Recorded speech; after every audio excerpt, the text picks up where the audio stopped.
dieksekusi oleh Ketua KPK, pemulangan mereka itu, kalau saya sih menduga bahwa itu sudah sesuai dengan aturan.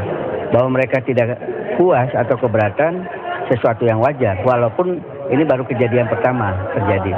Penyidik itu tidak mempunyai hak juga untuk menyatakan puas atau tidak.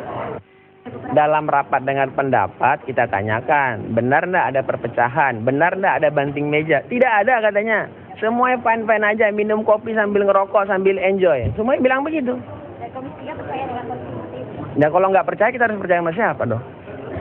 Tapi paling tidak, kalau tadi saya lihat juga di koran soal 15 orang itu apa teman-temannya, apa solidaritas kan dari teman-temannya, apa seluruhnya itu yang dikembalikan.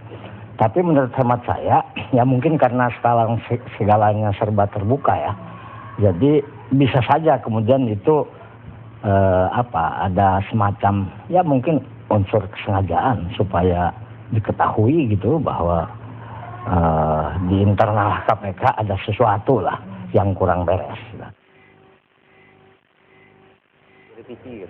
Ada Mas Johan Budi yang ada di ujung telepon. Mas Johan, selamat pagi. Kami ingin mengetahui sebenarnya ada berapa penyidik KPK yang saat ini sedang atau sudah dipulangkan atau Anda mengatakan juga ditarik oleh institusinya yang saat ini sedang diperbincangkan? Kalau kita bicara pada temen waktu seminggu 2 minggu terakhir ya, karena pengembalian penarikan atau selesai bekerja di KPK itu sudah sejak kepemimpinan Pak Ruki itu sudah terjadi. Ada yang selesai karena kontraknya selesai, ya ada karena dikembalikan oleh KPK sendiri, karena juga ditarik oleh Mabes Polri untuk kepentingan organisasi yang di sana. Nah kalau Anda bicara pada temen waktu seminggu 2 minggu terakhir ini, hanya 1 yang dikembalikan, terus ada 2 yang sekarang sedang diminta untuk ditarik oleh Mabes Polri ya, dan surat itu sudah sampai ke pimpinan KPK. Jadi ada 3 sebenarnya, 1 dikembalikan, yang 2 ada permintaan penarikan. Oke, ada informasi Ketua KPK Abraham Samad menduga Hendy dan Irwan dekat dengan pihak-pihak yang saat ini sedang terlibat dengan kasus. Itu adalah 2 nama penyidik KPK. Betul seperti itu? Namun nampaknya mereka saat ini masih dipertahankan oleh pimpinan KPK yang lain. Saya kira belum pernah ada pernyataan dari Pak Abraham Samad yang menyebut bahwa 2 orang itu yang seperti yang Anda sampaikan. Saya juga belum pernah mendengar itu langsung dari Pak Abraham Samad. Artinya itu tidak ada.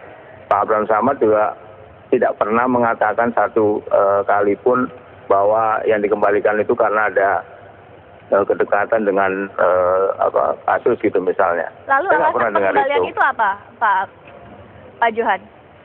Itu tadi ada beberapa hal ya. Ada karena masa kontraknya sudah habis. Ada juga yang dikembalikan karena masa kontraknya habis.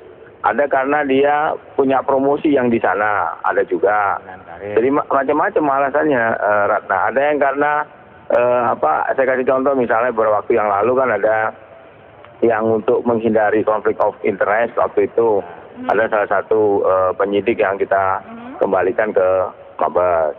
Jadi banyak alasan.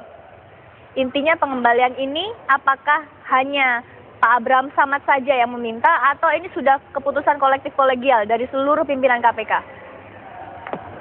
Saya kira sejak awal tadi saya sampaikan bahwa begitu putusan keluar itu ada putusan pimpinan KPK semua. Sebaliknya juga nanti kalau ada penarikan kemudian KPK menyetujui, itu juga melalui keputusan pimpinan berlima itu. Tidak bisa satu orang memutuskan yang lain tidak setuju kemudian hal itu berjalan, tidak bisa. Oke, Mas Boni silakan. Jadi harus melalui Oke, di sini ada. Oke. Mas Johan, kita jumpa lagi nih. Ada Pak Boni di sini, Mas Johan. Oh ya, Mas Boni, gimana Mas Boni? Mantap kali Boni ini. Ceritain lagi lah gimana gebrak banting meja kursi. Itu soal pemutusan. Oke lah, terserah. Saya juga tidak berharap Pak Johan bicara. Karena kan Anda menjalankan tugas dengan baik. Secara normatif Anda membela institusi itu udah benar. Tapi kan kami bicara selalu apa yang ditutup oleh tirai, oleh jendela ya. Bahwa fakta memang ada ketidaksepahaman antar pimpinan KPK dan ada keributan selalu dalam pengambilan keputusan. Samad saya pikir orang yang berani dan dia hadir dalam konteks yang tepat, tetapi mungkin dia tidak dalam lingkungan yang tepat. Nah, maka kalau sekarang KPK dibilang tidak ada masalah, semua berjalan baik, ini sulit untuk diberi argumentasi. Karena faktanya bahwa yang saya bilang bandit-bandit politik ini kan ingin memperlemah KPK dan mengepung ini, dan tentu saja mereka akan masuk ke dalam dan memakai orang-orang yang ada di dalam. Penyidik yang ditarik ataupun yang dipulangkan itu pasti berkaitan dengan kenakalan mereka di dalam pengusutan kasus-kasus yang serius. Nah, sampai segini tidak perlu Mas Johan bilang itu benar atau salah. Ya. Tapi maksud saya bahwa KPK ini dalam masalah. Oke. Mari kita perkuat. Dan apa persoalan KPK? Selain internal bahwa ada orang-orangnya yang memiliki relasi bagus dengan politisi-politisi bermasalah, dengan bandit-bandit yang di luar. Juga karena KPK sendiri menurut saya semacam kehilangan orientasi dalam kerumitan situasi ini. Silakan Mas Johan, tanggapannya. Iya, Mas Boni, saya nggak pernah mengatakan bahwa KPK tidak ada persoalan ya. Ada persoalan di KPK yang perlu diperbaiki. Saya setuju itu. Yang saya bantah adalah fakta-fakta yang semalam yang Anda sebut bahwa ada lempar-lemparan kursi, itu kan nggak ada itu. Itu yang saya bantah, bahwa KPK perlu diperbaiki. Ya memang organisasi yang masih baru, saya kira 8 tahun, dan ada hal yang perlu selalu ditingkatkan ya, diperbaiki. Memang ada persoalan, tapi seberapa besar persoalannya itu kan yang harus kita debatkan panjang lebar. Bahwa peristiwa kemarin itu tentu akan menjadi introspeksi kita di dalam ya, terutama saya kira untuk pimpinan KPK, bahwa ada hal-hal yang perlu dibenahi. Apalagi sekarang ini saya itu yang tidak setuju adalah kapitalisasi terhadap seolah-olah di KPK itu ada tsunami besar. Di sisi yang lain kita tahu KPK ini sedang mengusut kasus-kasus yang besar gitu loh. Kasus misalnya kasus Banggar, kasus Senturi. Nah, apa quote-unquote motif? Apakah benar yang selalu mengkapitalisasi pepecahan itu secara dahsyat itu memang bertujuan untuk mengingatkan KPK, atau sebaliknya? Apakah memang dia ada tujuan untuk agar KPK terganggu, agar KPK tidak melakukan pengusutan itu gitu loh, Mas Boni. Oke, silakan. Maksud saya itu. Pak Johan, saya mau nanya sedikit Pak Johan ya. Apakah Pak Johan pernah baca Twitter orang KPK? Saya sudah ada di saya. Saya ingin tanya, apa benar itu ada Twitter orang KPK dan benar Twitter itu dari orang-orang KPK, Pak? Contohnya, Pak Nasrullah, ya. Mengetahui Twitter itu orang KPK bukan persoalan mudah, Pak. Itu siapa saja bisa bikin. Saya juga bisa bikin Twitternya Pak Nasrullah, itu bisa saya bikin. Terima kasih Pak. Soalnya saya melihat ini. Terima kasih Pak. Saya nggak tahu Pak, apakah itu orang KPK atau bukan.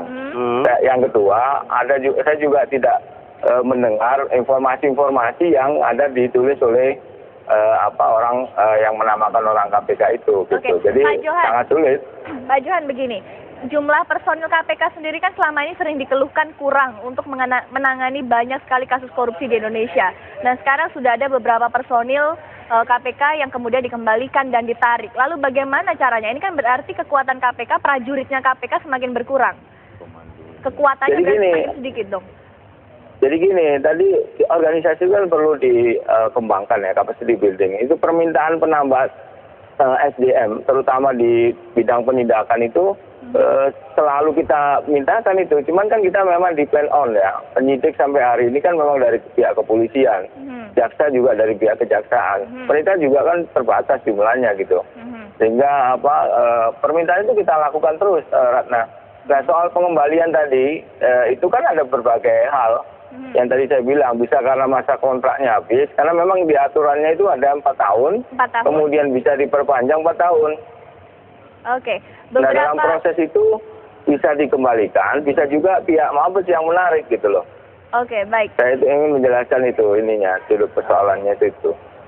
Baik, kita lanjutkan perbincangan ini usai jeda pariwara berikut, tetap bersama kami pemirsa.